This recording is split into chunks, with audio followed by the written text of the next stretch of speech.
Senhoras e senhores, boa noite. Oferecemos-lhe uma bela exposição, provavelmente educativa, mas certamente aterrorizante, nesse nosso mausoléu do pavor.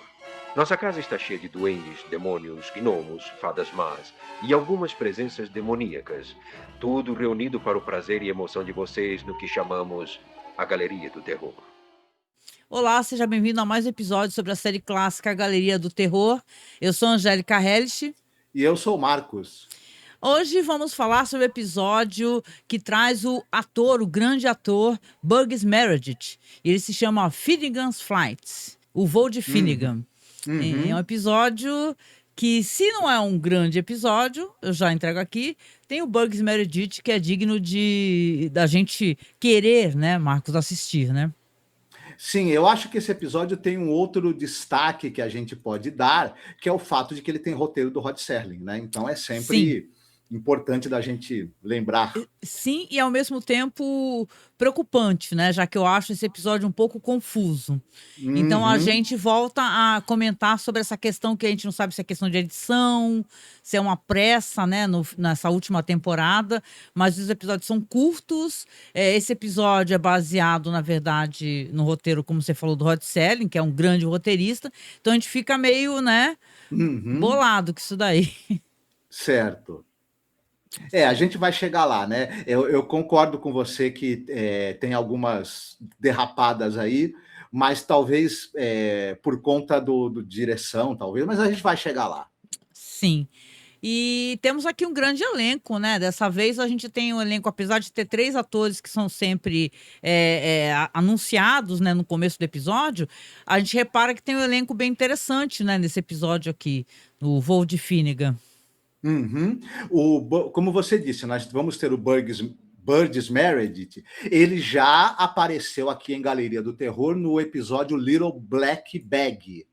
Que é muito bom, que é bem legal. Também é bom lembrar que já tivemos oportunidades continuadas de falar sobre ele, até porque fizemos os podcasts de todas as temporadas de Além da Imaginação, e as pessoas devem lembrar que ele está em alguns clássicos da série. Por exemplo, na primeira temporada, o Time Enough at Last. Sim, dos mais espetacular. recordados. Na segunda temporada, The Obsolete Man, um dos episódios mais importantes da série toda também. E na quarta temporada, o The Printer's Devil. Que também é ótimo, né? Eu tenho até uma teoria, né? Que o episódio, porque tá num episódio também que é o Mr. Dingle the Strong, né? Que é um episódio menor de Além da Imaginação, mas ao mesmo tempo eu tenho até uma teoria de que, na verdade, o episódio pode até não ser incrível, mas a atuação dele é. Né? Então, acho que aqui é um caso da gente também reparar na atuação dele, que ele entrega muito na atuação, né? Com o jeito dele de atuar, as faces que ele faz. Então, a gente vai comentar um pouquinho sobre isso. Mas antes, eu acho que você quer falar um pouquinho sobre os atores, né? A gente já falou bastante sobre o Burgess Meredith, como você falou. Mas tem mais gente aí, né? Interessante também envolvida, né? Isso. Só antes um pouquinho, a gente novamente o Gene R. Kearney, que está dirigindo. Já tivemos oportunidade de falar bastante dele, porque ele dirigiu diversos episódios da série Galeria do Terror.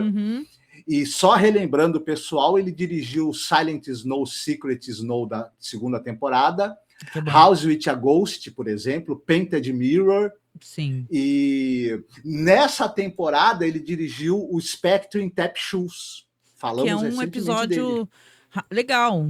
A gente gostou, a gente comentou. A gente gostou mais de conversar sobre a Sandra Dee, né? A gente adorou. O Burgess Meredith, só para finalizar que falamos dele, quem não estiver juntando a pessoa com o ator com os personagens, ele é o Pinguim da série do Batman, da série dos anos 60, e ele é o Mickey, o treinador do Rocky Balboa. Então você vai lembrar dele, né? Esse episódio ele saiu 3 anos antes dele estrear nesse filme aí do Rocky Balboa, né? Inclusive.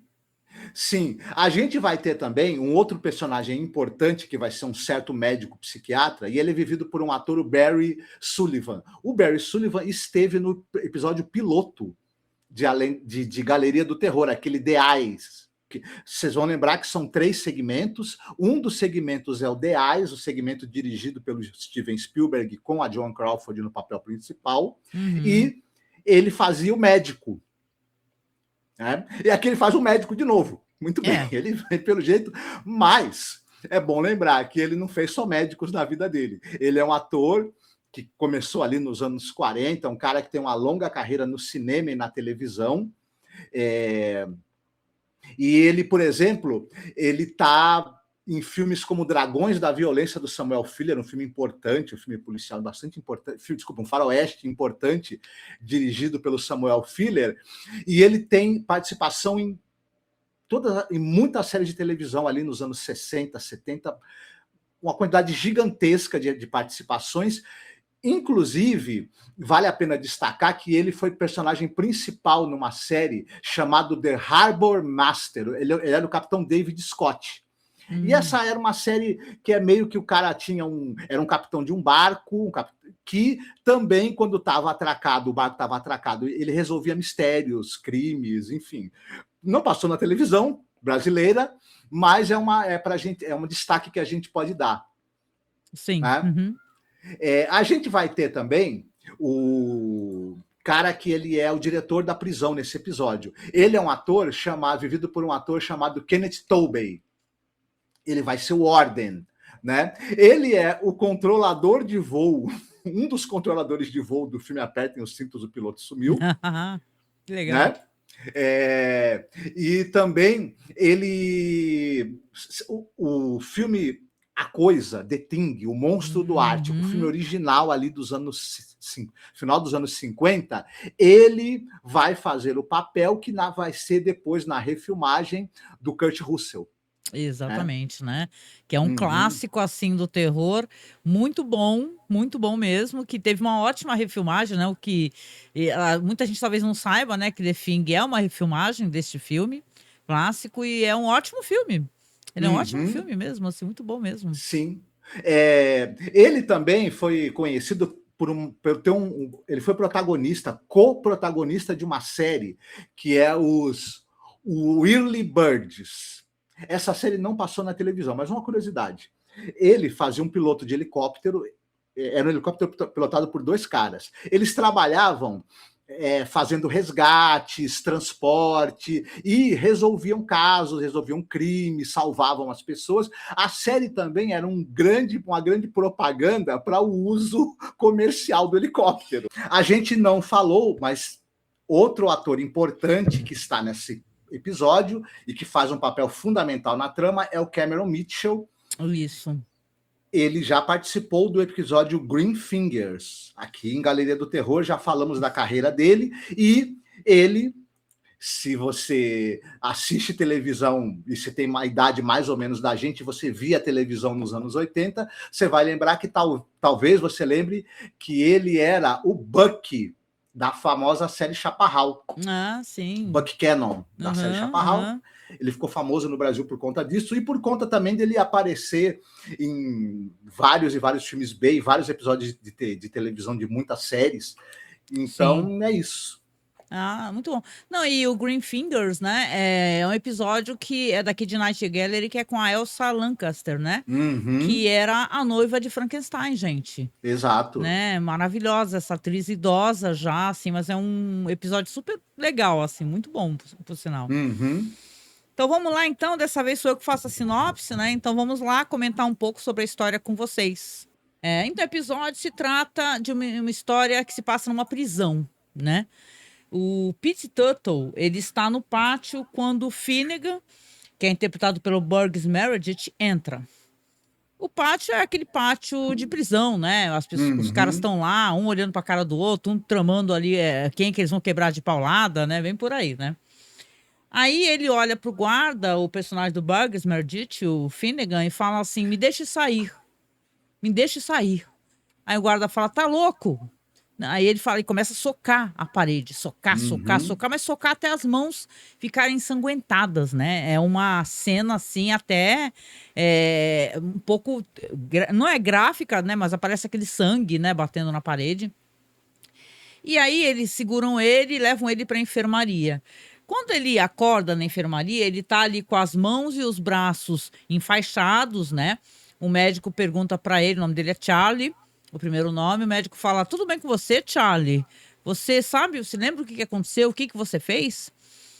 Aí ele fala assim: o senhor é o médico daqui da prisão, né? Ele fala: eu sou médico psiquiatra, né? Inclusive, né? Aí ele fala assim, ele tá visivelmente confuso, né? Mas ele lembra, assim, do que ele fez. E ele começa a relatar por que ele fez isso. E ele começa a falar de um jeito que até soa um pouquinho engraçado, né? Porque ele começa a falar que ele se sentia estar em outro lugar. Ele falava: o Pete Tuttle, ele faz com que eu me sinta estar em outro lugar, parece que eu não estou aqui, eu consigo me sentir livre e tal. Você fica até pensando que, nossa senhora, né, será que os dois têm um rolo lá? Mas não, gente, né? Limpem as suas mentes sujas, né? Ele tá falando que é uma pessoa que faz esse sentir de outra maneira porque o cara é hipnotizador, né? Tanto que ele vai lá conversando com o médico, né? E o médico tentando esclarecer. E em uma outra cena mais tarde, o próprio Pete Tuttle, ele está lá com o médico explicando, né? Falando que ele já foi famoso, ele era um grande hipnotizador de shows no palco, né? E o médico tá ali muito na dúvida se isso é verdade, né? E ele fala assim: não, eu posso provar para o senhor, doutor, eu posso provar, o senhor quer que eu prove? E aí ele pega e chamam então o Charlie, né, o Finnegan, e ele fala assim para ele, na frente do médico: vou provar para o senhor. Ele pega assim primeiramente ele conversa com ele e fala assim: Charlie, você não está sentindo a dor nas suas mãos, tanto que agora você vai conseguir pressionar as suas mãos, apertá-las com toda a força possível. A dor não existe. E ele aperta assim, ele fala assim: Charlie, agora suas mãos estão presas. E você entende que ele está sob hipnose, porque se ele está com os dedos quebrados, os braços quebrados, ele sentiria uma dor absurda, né? Só que como o Tuttle fala para ele que a dor não existe, ele não está sentindo a dor. No momento que ele fala assim: pode abaixar suas mãos. Aí ele pega depois um copo d'água e ele fala assim: olha, mostra para o médico, né? Tira do bebedouro um copo d'água e fala: Charlie, agora você coloque então os seus dedos nesse copo d'água. E aí ele fala: mas Charlie, a água está quente, escaldante, né? E aí ele começa a sentir dor, mas você não consegue tirar seus dedos daí. Parece até um pouco uma certa tortura, né? O que ele tá fazendo com o cara, né? Porque com coisas que ele vai sentir dor, porque sim, ele descobre que existem reflexos da hipnose, que na verdade a hipnose deixa resquícios, né? Ele ultrapassa aquele. Vou até deixar nesse ponto para a gente conversar, porque ele meio que ultrapassa. Quando ele tira os dedos do Finnegan, do Charlie, estão cobertos de bolhas, né? Então, para além da hipnose, ele sente mesmo, o corpo dele responde ao que ele está sentindo ali, a sugestão que é dada para ele, né?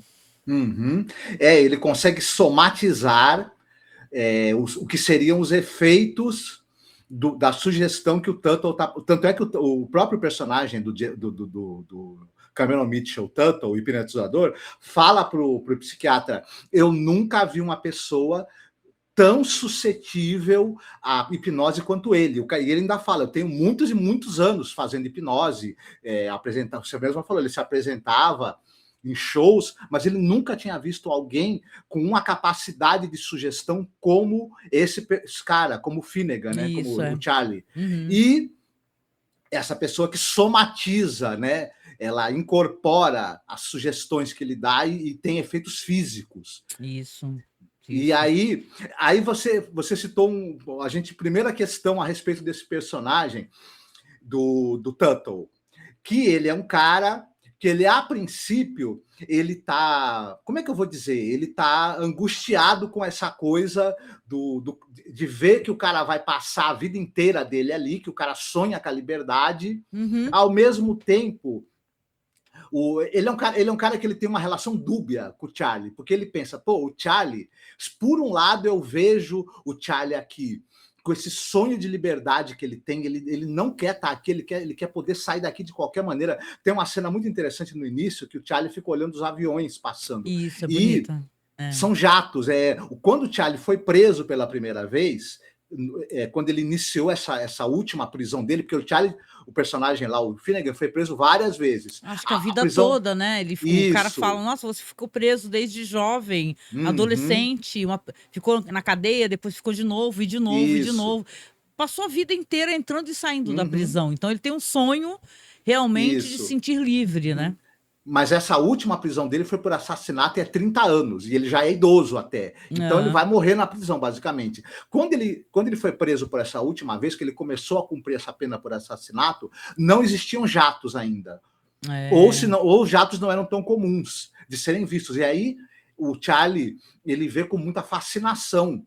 O Tuttle, por um lado, ele ao mesmo tempo que ele olha o Charlie e pensa, poxa, esse cara tem esse sonho de ser livre, ele quer sair daqui e tudo mais, ao mesmo tempo ele tem essa coisa que ele mesmo fala para o psiquiatra, que ele vai sempre trazer problema aqui dentro, vai arrumar briga. Ele entende que o Charlie, ao mesmo tempo, ele é uma pessoa que ele não consegue controlar os ímpetos dele. Então ele pensa, pô, é um cara que sonha com a liberdade, mas a vida dele aqui dentro prova que ele jamais vai conseguir viver direito lá fora, ele vai voltar para cá, e é uma coisa que ele não sabe. E ele pensa assim, o que eu faço com um cara desse, né? Ele está quase institucionalizado, né? Porque ele fica mais tempo preso do que livre. Isso, né? Até depois no filme que eu vou sugerir, a gente vai falar um pouco mais sobre isso. Mas é interessante que o personagem do médico, ele começa a ficar curioso, porque ele nunca viu uma reação como aquela. As pessoas terem reação à hipnose e reação física. Né? O cara fica com a mão cheia de bolhas, né? Então, ele vai deixando o negócio escalar. Né? É aí que a coisa vai ficar feia, né? Imagina, ele é um psiquiatra lá que trabalha no serviço público, ele é um psiquiatra de prisão, e ele já deve ter pensado, já é um cara que já não é novo, ele deve pensar, caramba, se eu escrevo um artigo sobre isso, eu vou poder ficar famoso, sair daqui desse trabalho de psiquiatra de prisão, e ele vai aceitando. Tem uma curiosidade meio sádica da parte dele, porque aí a gente começa a fazer um paralelo com essa coisa do cientista que não tem empatia, que é capaz de qualquer coisa por uma descoberta e sacrificar qualquer um. Ao mesmo tempo, o hipnotizador, por mais o Tuttle, por mais que ele pareça, né, ter uma certa identificação com o sonho de liberdade do Charlie, ele também não resiste a fazer jogos sádicos com o Charlie. Exatamente. Parece que o Finnegan, ele é um joguete nas mãos da sociedade, né? Porque se ele viveu a vida dele entrando e saindo da prisão, de ficar preso, ele já era uma vítima também da sociedade, né? Eu não estou querendo aqui, assim, mas é uma coisa a se refletir, né? A pessoa passar a vida inteira, ou a pessoa tem uma questão de doença mental mesmo, né? É neurotípico de alguma maneira, ou então tá vivendo uma sociedade que não tá conseguindo, sabe, se encaixar, né? Ter uma vida, colocar assim, né? Padronizada, trabalho, família, essas coisas, né? Aí os dois envolvidos pensam, o médico pensa, é um prisioneiro, eu posso sacrificar esse cara. Né? E o Tuttle pensa, esse cara também, ele já tá, eu já tô acompanhando, sei que esse cara entra e sai da prisão a vida inteira, ele é um cara que também, que ele é irrecuperável também. Descartável. Né? Então, e assim, como é um episódio curtinho, né, esses episódios dessa temporada, até falando sobre o desfecho, né, é assim, você tem um episódio onde as coisas vão escalar. Por quê? Porque ele olha os aviões, como você falou, uma cena muito bonita, o Burgess Meredith tá fabulosos, mas isso daí não é novidade para quem já acompanha a carreira dele, né? Nos episódios da Imaginação, ou mesmo Night Gallery, aquele episódio tão pequenininho, aquele segmento, e ele brilha tanto, né? No Little Black Bag. Mas aqui, ele tem esse sonho de voar, né? Então, o que o cara faz, né? O hipnotizador chega na frente do médico e fala assim, olha, eu vou falar, ele quer muito voar, o sonho dele é voar, estar no avião, pilotando um avião. Então, eu vou fazê-lo ter essa experiência. E aí ele começa a dar sugestões, falando assim, olha, você está voando, você está decolando, você está num avião fantástico, né? Subindo e subindo e subindo para os céus, né? E aí ele está lá feliz, vibrando, né? Você vê na face do Burgess Meredith, do Finnegan, vibrando, né? Rindo, feliz. E aí ele está lá e fala, o avião está subindo e subindo e subindo no céu.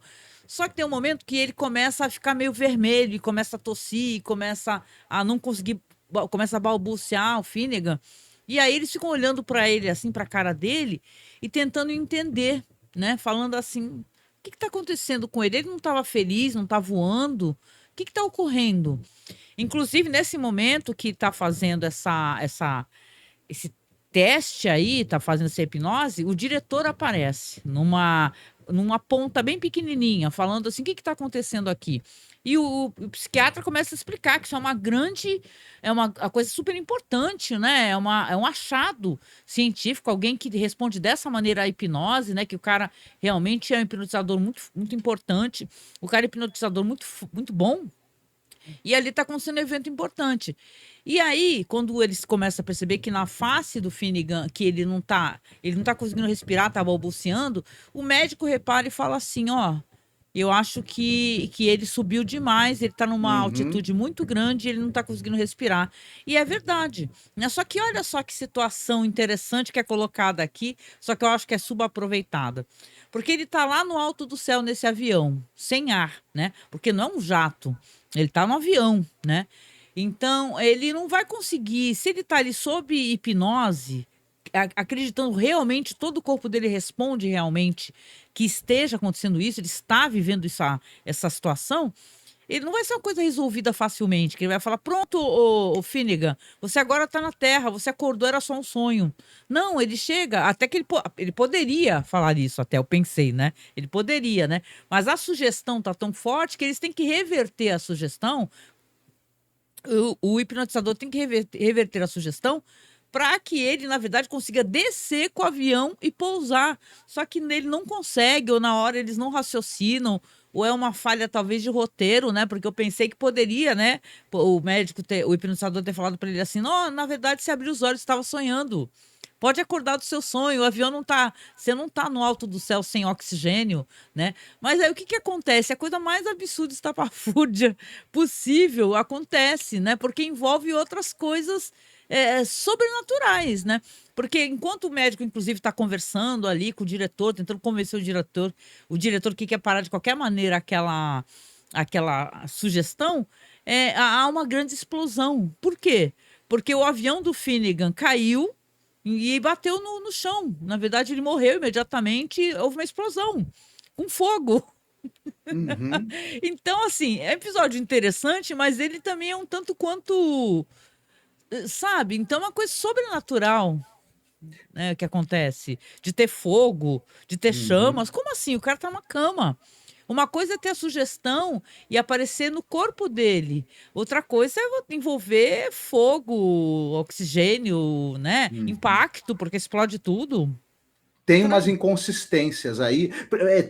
Eu assistindo, eu estava pensando sobre o episódio. Ele tem alguns pontos interessantes e tem algumas inconsistências que me gritaram um pouco. E é interessante, o Rod Serling, ele é um ótimo roteirista, mas ele quis criar uma explicação, ele quis preparar a gente para o que vai acontecer, mas no momento em que ele fez isso, nesse caso, ele cometeu a inconsistência aí. Vou explicar por que me chamou a atenção.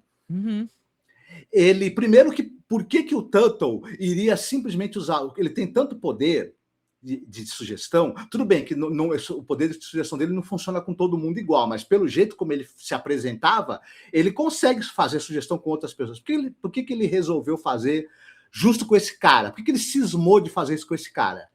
Por que ele não tenta hipnotizar outra pessoa para obter qualquer outro tipo de vantagem? Ele não, mas isso daí, beleza. Só que tem um negócio. Aí o que acontece? Quando ele está lá mostrando para o médico, ele pega o copinho d'água, manda o Finnegan botar o dedo. E ele fala que a água está fervendo e o dedo do Finnegan fica com bolhas. Só que ele dá o copo para o diretor colocar o dedo. Quando o diretor coloca o dedo, a água estava fria. É só no corpo do Finnegan. Aí, tá vendo? Você mesma falou, é só no corpo do Finnegan. É uma coisa que ele sente. Então não poderia ser uma coisa que modificasse o ambiente. Tanto entendeu? que ele não afetou a temperatura da água do copo. Só fez aparecer a bolha, sem a água esquentar de verdade. Se a gente fosse ser coerente, ele estaria. Quando ele tá no jato, imagino que ele está caindo. Ele poderia pegar fogo, ou o corpo dele se arrebentar, mas o entorno não aconteceria nada, porque ele só afeta o corpo dele. E como teria você mais mesma gore, falou, mas seria interessante, já pensou? Isso. Porque o impacto do corpo pode até não se arrebentar, mas o impacto mata, né? Isso. Então é talvez impacto, ele sentisse impacto e ficasse, sei lá, com os ossos todos quebrados, algo assim do Isso gênero. seria interessante.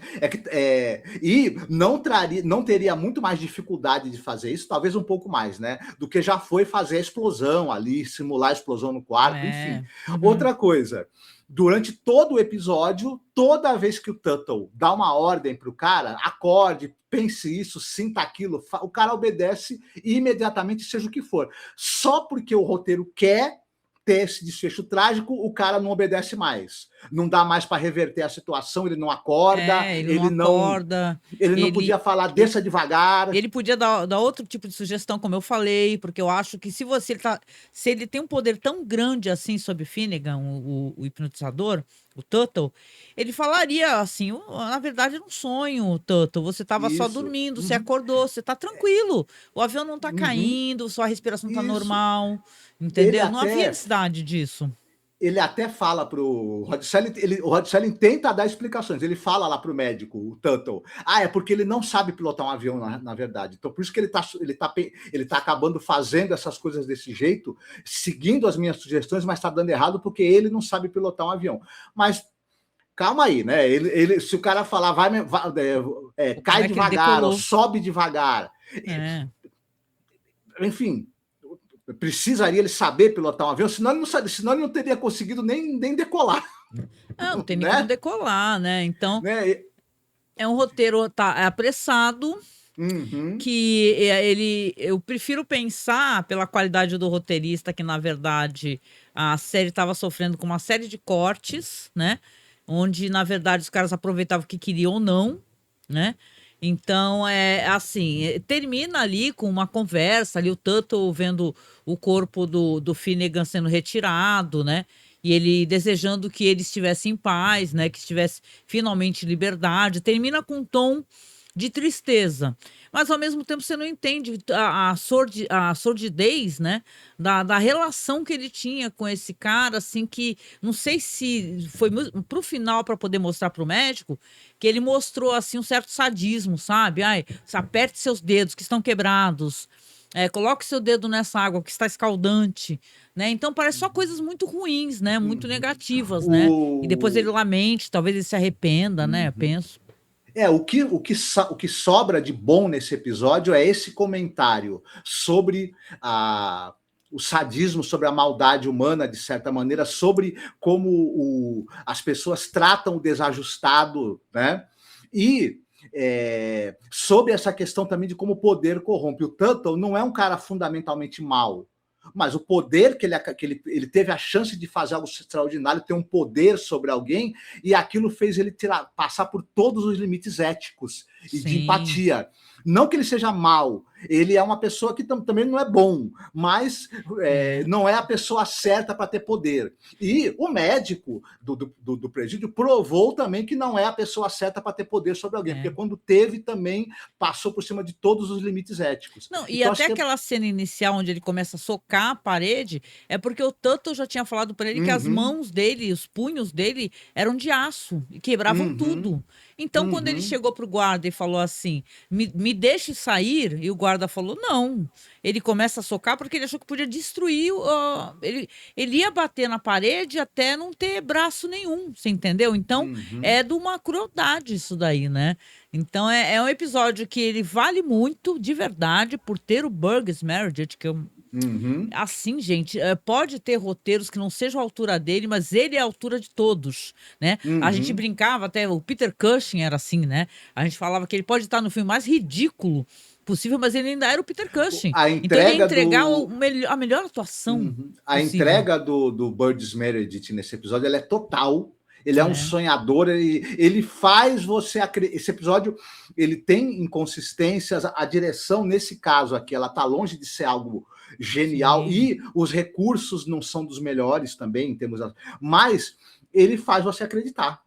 A atuação dele faz a gente acreditar. E olha, são faces interessantes, todas as faces, assim. O elenco do episódio é bom, no sentido que são rostos que você não esquece.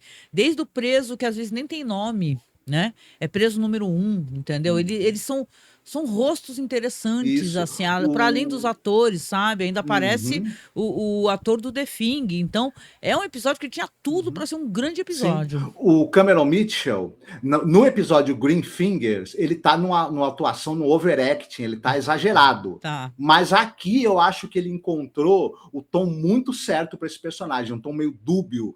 Então eu gostei bastante da atuação dele também aqui. Não gostei no Green Fingers, mas aqui... Ah, legal. Então, você...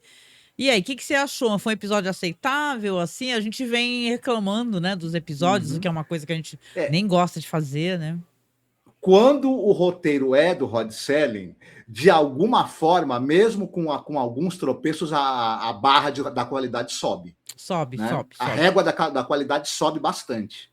E as aberturas, né? A gente quase não fala sobre isso, mas as aberturas, que são os roteiros também, são dele, né, das narrações de abertura, são todas engraçadas e maravilhosas, tá? Todas. Não tem uma abertura que a gente não pegasse, é ele brincando, que ele é o... Ele fala que é o Cicerone da maldade, do terror. É muito legal, é muito legal. Nesse sentido, assim, as aberturas são incríveis. No Galeria, ele é um pouco o guardião da cripta, né? De certa forma, né? Isso. Ele é um guardião da cripta elegante, né? De terno, assim, avisando pra gente que a gente vai se adentrar um espaço mais dark, né? Mais tenebroso, assim. Então, assim, a gente tá assistindo e acompanhando os episódios e a gente gosta sempre também de relacionar com algum filme que a gente acha interessante. Né, eu até aproveito aqui o momento, aqui eu acho que vou ser bem óbvia, mas não tem importância, porque para mim é um dos contos do Stephen King e um dos filmes dos quais eu acho que todo mundo que assistiu se emociona muito, que é Um Sonho de Liberdade, né? Que é o Shawshank Redemption, né? Que é um filme maravilhoso sobre um homem que é preso também, fica muitos anos preso e ele faz um grande amigo, que é o Red, né? Tem o Morgan Freeman, tem o Tim Robbins, tem o Morgan Freeman. Então é um filme maravilhoso, cheio de diálogos incríveis, né? E cenas impactantes. A cena da fuga é maravilhosa, né? Ela é inesquecível. Ele com os braços, né, estendidos para a chuva. A gente lembra, eu penso no Finnegan, ele é aquele personagem que é o Mr. Brooks, né, o Sr. Brooks, né, Brooks was here, né, que é o velhinho que passou toda a vida preso, né, então ele estava tão institucionalizado que ele não consegue se adaptar e ele acaba dando fim à própria existência. A gente até comentou, aliás, escutem, aqui fica uma recomendação carinhosa. Tem um episódio chamado Na Quinta-feira Iremos para Casa. Acho que é esse que é o nome, né? On Thursday We Leave to Home, se eu não me engano. We Live for Home. Exatamente. Quinta-feira iremos para casa, que é um pessoal que está num planeta, um planeta muito problemático, esperando ajuda. E quando a ajuda chega, esse homem, que é o mesmo ator que faz o Mr. Brooks no Sonho de Liberdade, ele é uma espécie de líder messiânico, sabe? Porém carinhoso, né? Só que ele não consegue abandonar o poder, né? Então é uma história tão maravilhosa. A gente fez um podcast tão bonito, gente, mas tão bonito. Tem direito até a declamação minha de O Pálido Ponto Azul e uma música linda do Nightwish. Então é muito bonito, né? Você recomenda algum filme, assim, de um filme prisional, assim, que te lembre, assim, essa história? Sim. Tem um filme que é bem interessante, talvez nem tão conhecido, mas eu acho que quem gosta, por exemplo, de Um Sonho de Liberdade, talvez goste desse também. Não é o Fuga de Alcatraz com o Clint Eastwood, que também é muito famoso, mas é o Um Condenado à Morte Escapou, do Robert Bresson. É um filme francês sobre um cara que ele está na Segunda Guerra, ele está preso numa prisão dos nazistas, ele está esperando a execução, e ele bola um plano de fuga muito interessante e que aparentemente parece impossível de ser realizado, mas será mesmo? Aí só assistindo ao filme. Legal. Eu não assisti esse filme. Eu pensei que tu ia falar de Papillon, sei lá, né? Porque tem filmes prisionais, assim, filmes que tem a prisão no foco, que são filmes também de amizade, de esperança, né? De coragem, né? Tem o livro do Henri Carrière, o Papillon, E o filme também, que tem o Dustin Hoffman, por exemplo, e o Steve McQueen, se eu não me engano, né? Nos papéis principais, é um filme... E que é uma história que se encantou muita gente, é uma história que emocionou muita gente e que depois de muitos anos ficou se sabendo que era tudo mentira. Né? Que o Henri Carrière é um baita do mentiroso. Era um mentiroso. Era um contador de histórias, né? Isso, mas ele vendia... contador de histórias é também um mentiroso. Isso, mas no caso, o Papillon, durante muito tempo, se acreditou que era um relato autobiográfico, muitos traços autobiográficos do Henri Carrière, que tem o lance do assalto a banco, depois o pessoal é preso, vai cumprir a pena por causa do assalto a banco, etc. E tem aqui todos aqueles fatos na prisão, mas aquilo tudo era lorota. Nossa, era tudo lorota, que mentiroso! Não, é um assunto até que vale a pena para um... A gente não faz podcast de literatura. Deveria, mas quem faz uma sugestão de pauta são os escritores, o Henri Carrière, o Jerzy Kosinski, do Pássaro Pintado, o Tambor, do Günter Graff, que são escritores que ficaram famosos por escreverem livros com traços autobiográficos e depois descobriu que eram uns mentirosos, que eram golpistas. Ou seja, eram ótimos contadores de histórias, né? Eu prefiro pensar até assim, né? A pessoa contou uma história tão fantástica, né? Que tem até esse apelo de ser uma história real, mas é uma história boa, né? Que tem histórias reais que são tão sem graça, não precisamos Eles, para ajudar no marketing do livro, falavam que eram histórias verdadeiras e no fim não eram, né? Muito louco isso, muito doido. É um true crime que não era true crime o negócio, né? Muito bom. Então é isso, né, gente? A gente comentou aqui sobre mais um episódio. Lembrando vocês de coisas importantes, rapidinho.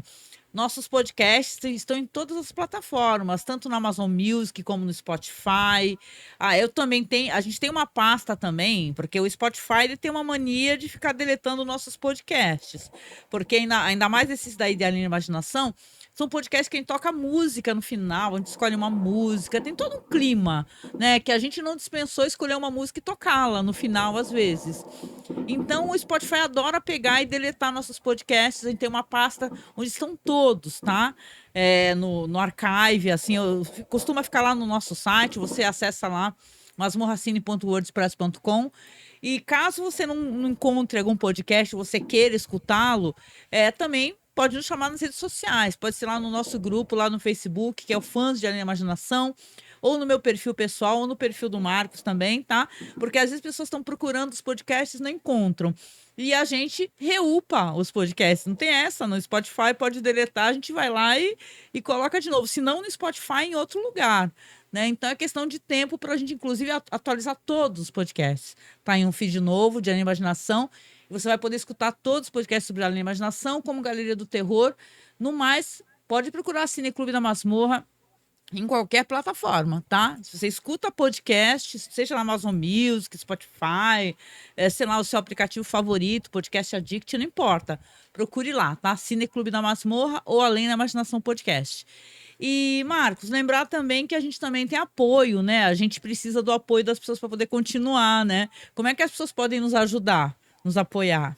Isso, você pode nos apoiar pelo Apoia-se, e você pode também pelo Pix, e quem sabe de cor, tanto o Pix quanto o Apoia-se, Angélica. Sou eu, porque eu falo sempre, né? O nosso Pix é apoiomasmorra@gmail.com. Você também pode nos apoiar nesse QR Code vermelho aí que tá passando na sua tela, tá vendo? É o Live Pix GG. A gente tá até agora esperando o áudio das pessoas, ninguém mandou.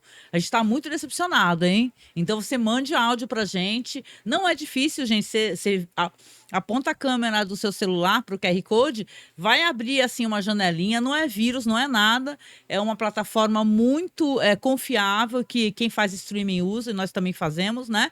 Onde aparece assim, contribua para o site tal, entendeu? Não tem muito segredo, tá? Então, você pode nos ajudar pelo Live Pix GG, mandar um áudio para a gente poder tocar no podcast. A gente quer saber a sua opinião também, né?